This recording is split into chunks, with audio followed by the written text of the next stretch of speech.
आप देख रहे हैं इंडिया टाउन न्यूज, भारत की बात। छत्तीसगढ़ के बहुचर्चित महादेव ऑनलाइन बेटिंग ऐप मामले में एक बार फिर बड़ा राजनीतिक भूचाल देखने को मिल रहा है। ईडी द्वारा एबिक्स कैश के चेयरमैन विकास गर्ग की गिरफ्तारी के बाद पूर्व मुख्यमंत्री भूपेश बघेल ने भाजपा और केंद्र सरकार पर गंभीर आरोप लगाए हैं। सोशल मीडिया प्लेटफॉर्म एक्स पर लंबी पोस्ट लिखकर उन्होंने पूरे मामले को भाजपा से जोड़ते हुए कई सवाल खड़े किए। दूसरी ओर राजनीतिक जानकारों का मानना है कि ईडी की ताजा कार्रवाई के बाद जांच का दायरा और बढ़ सकता है। हालांकि इस संबंध में अब तक ईडी ने सार्वजनिक रूप से ये नहीं कहा है कि किसी विशेष राजनीतिक व्यक्ति के खिलाफ अगली कार्रवाई होगी। नमस्कार, आप देख रहे हैं इंडिया टाउन न्यूज। मैं हूं आपके साथ कमर Ghaus.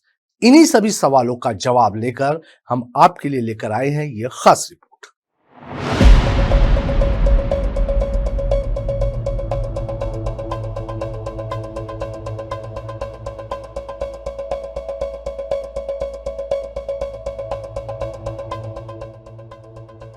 Mahadev online betting app मामला एक बार फिर छत्तीसगढ़ की राजनीतिक के केंद्र में आ गया है। प्रवर्तन निदेशालय यानी कि ईडी द्वारा एबिक्स कैश के चेयरमैन विकास गर्ग की गिरफ्तारी के बाद राजनीतिक बयानबाजी तेज हो गई है। इस कार्रवाई के बाद पूर्व मुख्यमंत्री भूपेश बघेल ने भाजपा और केंद्र सरकार पर कई गंभीर आरोप लगाए हैं और पूरे मामले में पारदर्शिता की मांग की है। भूपेश बघेल ने सोशल मीडिया प्लेटफॉर्म एक्स पर विस्तृत पोस्ट साझा करते हुए दावा किया है कि विकास गर्ग का नाम मीडिया में सामने आ रहा है, लेकिन उनके राजनीतिक संबंधों और अन्य तथ्यों पर पर्याप्त चर्चा नहीं हो रही।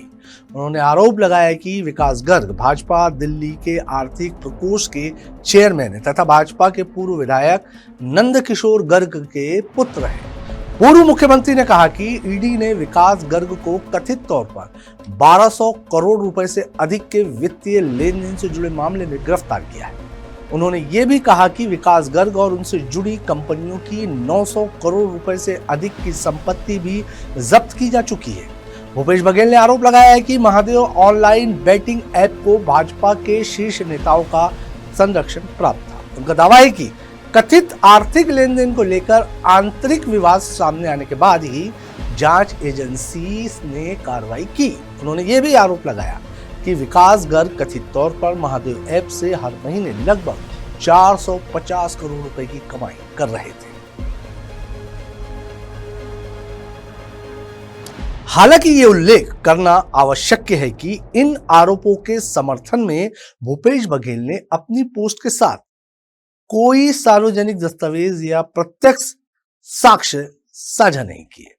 इन आरोपों पर भाजपा की ओर से विस्तृत आधिकारिक प्रतिक्रिया भी सामने नहीं आई है। अब देखना होगा कि भाजपा इस पर क्या प्रतिक्रिया देती है। भूपेश बघेल ने अपनी सरकार के कार्यकाल का भी उल्लेख किया। उन्होंने कहा कि महादेव ऐप के खिलाफ सबसे पहले उनकी सरकार ने कार्रवाई शुरू की थी। उनके अनुसार उस दौरान 72 एफआईआर दर्ज की गई, 400 से अधिक लोगों को गिरफ्तार किया गया, हजारों बैंक खाते फ्रीज किए गए और बड़ी संख्या में लैपटॉप, मोबाइल तथा अन्य इलेक्ट्रॉनिक उपकरण जब्त किए गए।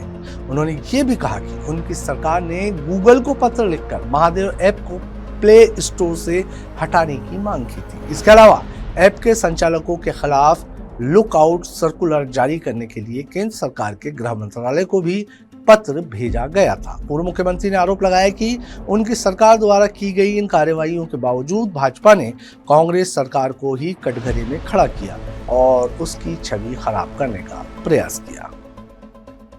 करीब 72 एफआईआर हुए, सैकड़ों लोग गिरफ्तार हुए, हजारों बैंक खाते सीज किए गए, गैजेट्स, लैपटॉप भी जब्त किए गए और अनेक प्रदेशों में जाकर कार्रवाई की गई।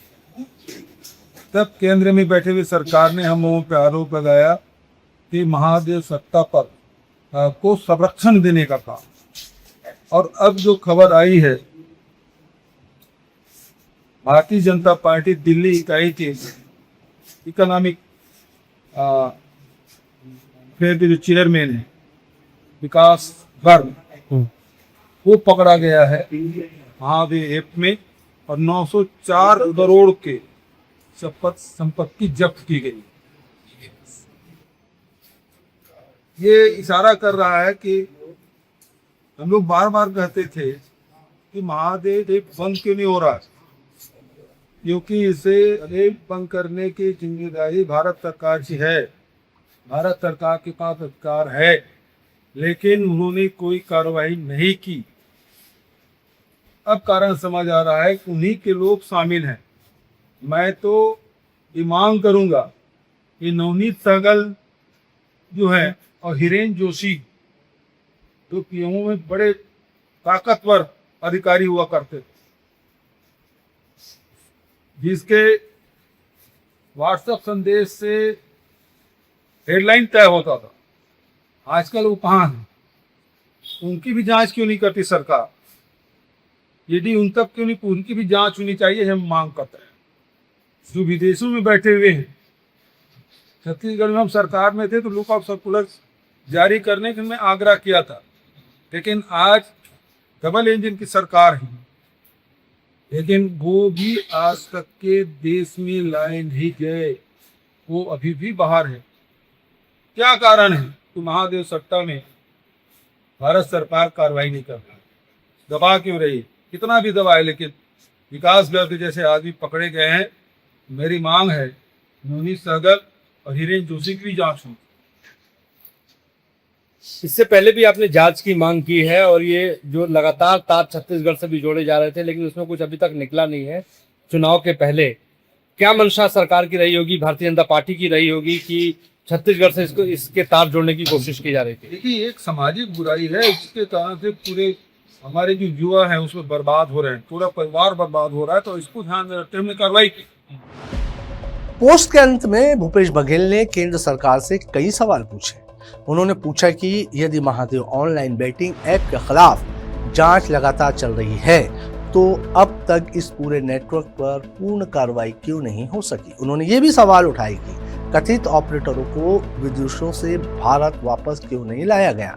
इसके अलावा उन्होंने कुछ नामों का उल्लेख करते हुए पूछा कि उनसे जुड़े मामलों की जांच अब तक किस स्थिति में है। इधर विकास गर्ग की गिरफ्तारी के बाद राजनीतिक विशेषज्ञों के बीच इस बात को लेकर भी चर्चा तेज है कि जांच का दायरा आगे और बढ़ सकता है।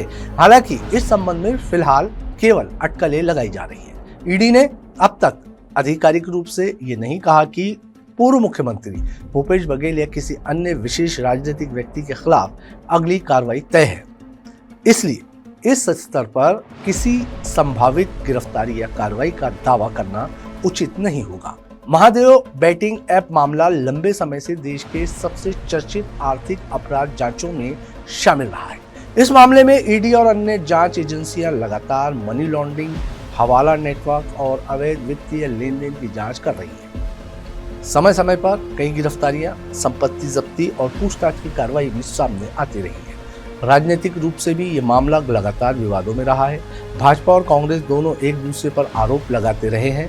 जहां भाजपा ने पहले कांग्रेस सरकार पर सवाल उठाए, वहीं अब कांग्रेस भाजपा पर संरक्षण देने के आरोप लगा रही है। वर्तमान घटनाक्रम ने एक बार फिर इस मामले को राष्ट्रीय स्तर की राजनीतिक बहस का विषय बना दिया है। आने वाले दिनों में ईडी की जांच किस दिशा में आगे बढ़ती है और राजनीतिक आरोप प्रत्यारोप का क्या दौर किस तरह मोड़ पर पहुंचता है, इस पर सभी की नजर रहेगी। महादेव बेटिंग ऐप मामला अब सिर्फ आर्थिक अपराध की जांच तक सीमित नहीं रह गया है, बल्कि ये प्रदेश और राष्ट्रीय राजनीति का बड़ा मुद्दा बन चुका है। एक और भूपेश बघेल भाजपा और केंद्र सरकार पर गंभीर आरोप लगा रहे हैं, तो दूसरी ओर जांच एजेंसियां अपनी कार्रवाई जारी रखे हुए हैं। अब सबकी नजर इस बात पर रहेगी कि जांच आगे क्या नया तथ्य सामने लाती है और राजनीतिक आरोपों का जवाब किस तरह दिया जाता है। फिलहाल हमारी आज की इस रिपोर्ट में इतना ही। मुझे दीजिए इजाजत और आप देखते रहिए इंडिया टाउन न्यूज, भारत की बात। नमस्कार। आप देख रहे हैं इंडिया टाउन न्यूज, भारत की बात।